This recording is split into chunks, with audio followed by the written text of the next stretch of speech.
The beacon on Kethro 9 had been screaming into the void for 512 years, and in all that time, exactly nobody had bothered to check on it. This was not an accident. It was, in fact, a masterpiece of bureaucratic incompetence, the kind of failure so complete and so stupid that entire species would one day study it in academies as a cautionary tale. Somewhere in the Cassivar Relay Authority's filing system, a single clerk, working a double shift and desperate to go home, had glanced at an incoming signal classification 5 centuries ago, misread a symbol, and stamped it as false positive, atmospheric interference, do not dispatch. Every review after that simply copied the same tag forward. Nobody rechecked it. Why would they? The system said it was nothing. Systems are never wrong. That is, after all, why they are systems. So the beacon kept broadcasting. Kept screaming into a galaxy that had decided, on the word of one tired paper pusher, that it wasn't worth listening to. Voss Ketrel found out about all of this on a Tuesday, which he considered deeply unfair, because Tuesdays were supposed to be for filing expense reports and complaining about the coffee dispenser, not getting saddled with a 500-year-old clerical disaster. "You're joking," Voss said, staring at the tasking order on his console. "I do not joke," said Ander, the ship's AI, in the tone of a being who absolutely did joke, constantly, and took great pride in it. "I am incapable of humor. It says so in my documentation. It says you have a 94% sarcasm rating in your documentation. That's a translation error." Voss rubbed the ridge above his eyes, which was the Thesian equivalent of a headache gesture. 500 years. Somebody is finally sending someone to check the human signal after 500 years, and the somebody is me. "Congratulations," Ander said. "You've won a very old, very sad lottery." The low priority, which was, appropriately, both the ship's name and its clearance designation, broke atmosphere over Kethro 9 40 hours later, and Voss got his first look at what used to be a human colony. It was beautiful, in the way that ruins are beautiful, which is to say it was beautiful the way a corpse is peaceful. Towers half swallowed by a forest that had clearly decided humans were only ever a temporary inconvenience. Roads cracked open by root systems. A skyline reduced to jagged silhouettes, and in the middle of it all, standing defiantly upright as though daring gravity itself to try something, a single battered antenna array still blinking its stubborn little light. "Systems are showing active power," Ander reported, sounding almost offended by the fact. "Solar cells, degraded but functional. Someone patched them. Multiple times, from the look of the splice work." "Patched them with what?" "Based on the material signature," Ander paused. "Duct tape. And what appears to be chewing gum." Voss stared at the readout. That should not be structurally sound. And yet. They landed a click out, because 5 centuries of nobody visiting a place tends to mean nobody's cleared the landing zones, and Voss was not about to be remembered as the guy who parked his ship on a 200-year-old sinkhole. He suited up, grabbed a scanner, and trudged toward the tower with all the enthusiasm of someone doing this because a form told him to. He expected bones. Everyone expected bones. That was the working theory across 3 species worth of gossip. The human colony died fast, probably violently, and the beacon was just a machine howling over an empty grave. Voss had already drafted the report in his head. Site confirmed abandoned. Recommend beacon decommission. Case closed. Back in time for dinner. Then something hit him with what felt distressingly like a hockey stick. "Don't move," said a voice, female, unbothered, entirely too calm for someone holding a weapon to an alien's throat. "And don't do that thing where you say something dramatic. I've had a long week." Voss froze, hands up, scanner clattering to the dirt. "I wasn't going to say anything dramatic." "Good. Because I've heard every alien first contact speech in the book. My grandmother used to do bits. She was very committed to the bits." He turned his head, slowly, and got his first look at a human being in the flesh, something no living Theshan could claim, and something he was suddenly, uncomfortably aware he'd be telling this story for the rest of his life. She was tall, wiry, dressed in a patchwork of scavenged fabric and what might once have been a uniform, hair cropped short and practical. She held the weapon, some kind of improvised rifle, more pipe than gun, with the ease of someone who had held it every day of her adult life. Her expression was not fear. It was not even caution, exactly. It was the specific, weary look of someone who had been interrupted mid-task by yet another problem. "Callista Reyes," she said. "Colony defense. Such as it is. You're the first new face I've seen that wasn't born underground in about 11 years, so forgive me if I don't roll out the welcome banner. Vas Ketrel. Cassivar Relay Authority. I'm here about your beacon." Callista lowered the rifle, but only slightly, and laughed, a short, sharp bark with absolutely no joy in it. "My beacon?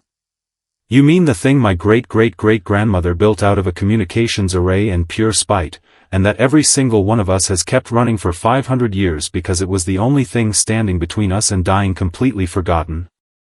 That would be the one. And you're here to tell me it worked. I'm here to tell you it worked 500 years late, and honestly, I'm as annoyed about that as you are." Callista studied him for a long moment. Then, to his considerable surprise, she started laughing again, real laughter this time, the kind that bent her over slightly and made her wipe at her eyes. 500 years, she wheezed. 500 years of my family rationing power, teaching every kid down there how to solder a busted panel, telling ghost stories about the day rescue would come, and you're telling me somebody just forgot to check the mail. Essentially. That is, Callista said, straightening up, the single most human thing I have ever heard, and I didn't even know aliens could do it. Voss decided, right then, that he did not care for how much that comment stung. The underground colony, once Callista led him down through a hatch disguised as a collapsed cistern, was nothing like what Voss expected. He had pictured, insofar as he'd pictured anything, a handful of desperate survivors clinging to the last scraps of civilization. What he found instead was a functioning society, hydroponic gardens under scavenged grow lights, a school with actual chalkboards, workshops full of jury-rigged tools that should not have worked and somehow did. Children ran past him shrieking with laughter, entirely unbothered by the alien in their midst, because apparently in 500 years the adults had told enough stories about aliens that a real one was just mildly interesting rather than terrifying. "You built all this," Voss said, "and it wasn't quite a question."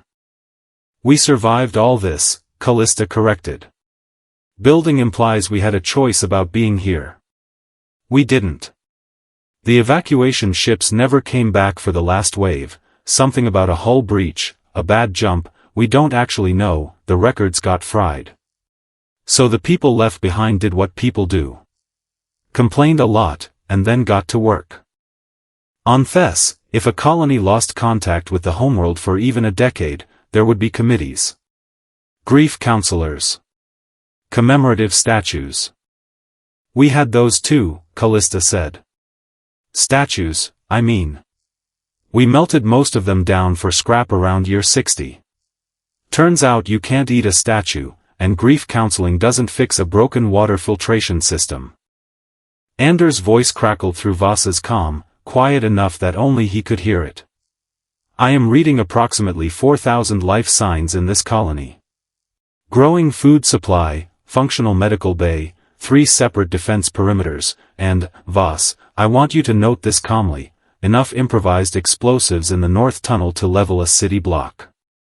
Why, Voss said slowly, keeping his voice level, do you have enough explosives to level a city block? Callista didn't even blink. Scavenger raiders. Every couple decades, something finds this system and decides an abandoned-looking colony is easy pickings. We've had 4 incursions in 5 centuries. We're currently 3 for 3 on making them regret it. 3 for 3? What happened with the 4th? The 4th's still an ongoing discussion, Callista said, with the exact tone of someone changing the subject on purpose, which was when Ander chose the least convenient possible moment to speak up again. Voss. I'm picking up an unregistered vessel entering the system. Non-Cassivar signature. Weapons hot.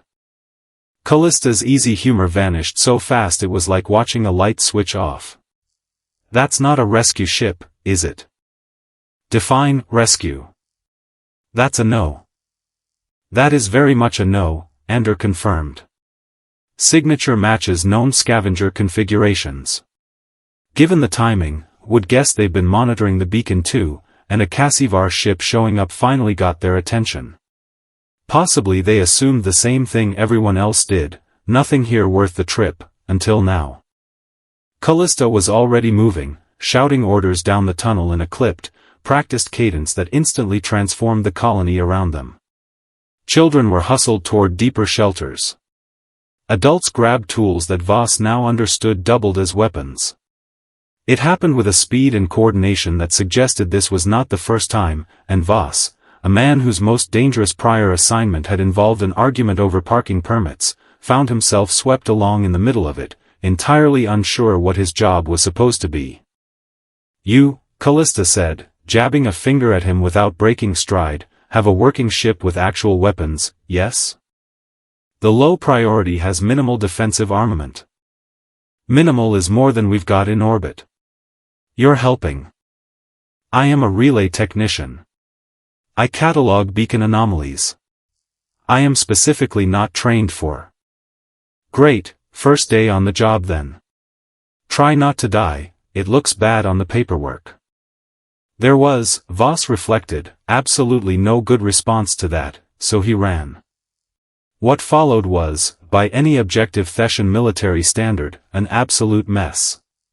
The scavenger vessel came in low and fast, clearly expecting to find nothing more than an unguarded ruin, and got instead a colony that had spent 500 years perfecting the art of making an ambush look like an accident.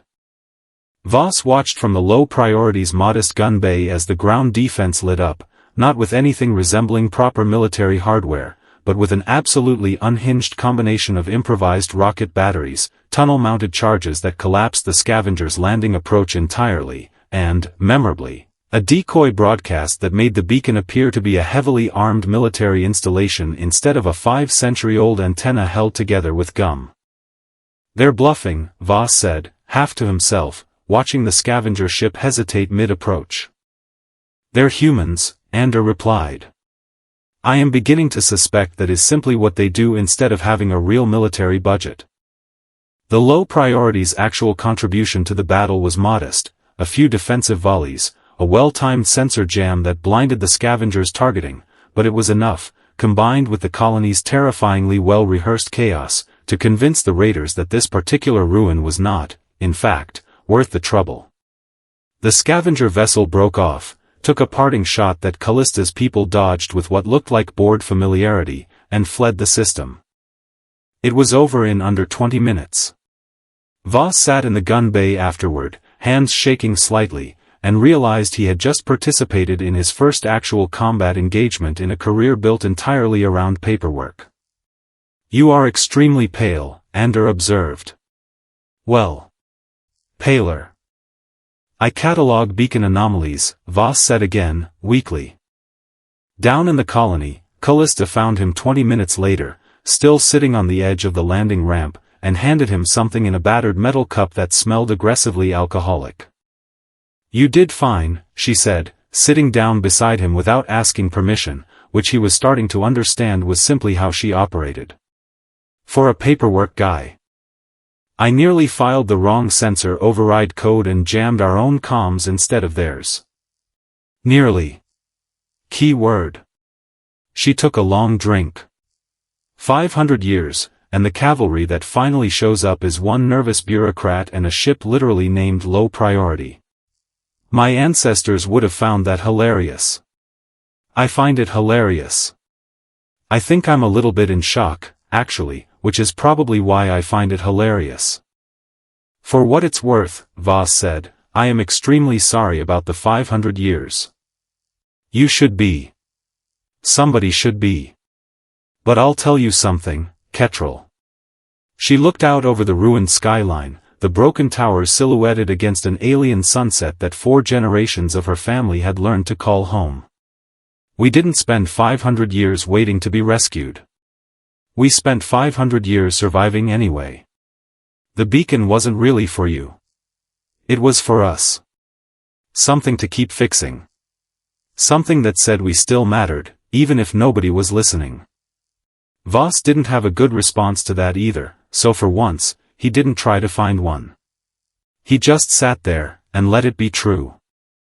The official report took Voss considerably longer to write than the standard beacon anomaly form allowed for, mostly because there was no existing field for surviving human civilization, please advise.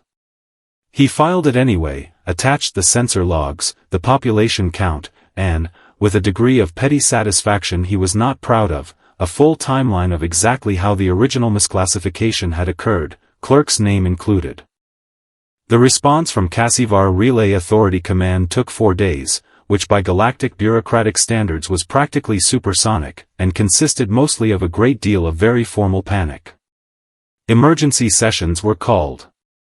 Ambassadors were hastily appointed. No fewer than 6 species sent inquiries within the week, because word travels fast when the word is humans are alive and also, apparently, extremely good at blowing things up with tunnel-mounted charges. Voss delivered his final verbal debrief personally, mostly because he wanted to watch his supervisor's face when he said it. To summarize, Voss said, the human distress signal was accurate the entire time. The colony survived independently for 512 years. They are self-sufficient, heavily fortified, and have successfully repelled multiple hostile incursions with what I can only describe as aggressive creativity. They are also, and I cannot stress this enough, extremely sarcastic, which I am told is a core species trait and not, as I originally assumed, a personal insult directed at me specifically. His supervisor stared at him for a long moment. And the beacon was misfiled as a false positive. For 500 years. Yes. By whom? Voss checked his notes, entirely for dramatic effect, since he already knew the name by heart. Clerk 3rd Class Pelosivan. Filed the original classification, Cycle 41. Retired 380 years ago. I believe there's a commemorative plaque with his name on it in the archive wing. There is not going to be a plaque with his name on it anymore, his supervisor said grimly. No, Voss agreed. I don't imagine there will. 6 months later, the low priority made a return trip to Kethro 9, no longer classified as low priority, a fact that Voss found deeply, personally satisfying, carrying the first shipment of proper medical supplies, agricultural equipment, and, at Callista's very specific request, an obscene quantity of actual duct tape. Because apparently 5 centuries of the improvised stuff had left her with strong opinions on brand quality. She met him at the landing ramp exactly the way she had the first time, arms crossed, entirely unimpressed, though there was something lighter in her now that hadn't been there before. You're late, she said. By about 500 years, I'm told. I'm working on it. 506 months, Ander corrected helpfully. Give the man some credit. He filed the paperwork correctly this time. Callista laughed, the real laugh, the one that bent her over, and Voss found himself laughing too, which surprised him, because he had not previously believed himself capable of it in front of another species. Around them, the colony had already begun to change, solar arrays repaired with real parts instead of gum, a proper landing field cleared, children running toward the ship not out of curiosity now but genuine excitement, because the galaxy, slow and stupid and bureaucratic as it was, had finally answered. The beacon on Kethro 9 still ran, out of habit more than necessity now. Nobody had the heart to shut it off. It had earned its retirement, everyone agreed, but not yet, not until it had broadcast, loud and clear across every channel the Cassivar Relay Authority monitored, one final updated classification, personally submitted by Voss Ketrel and stamped, this time, in triplicate.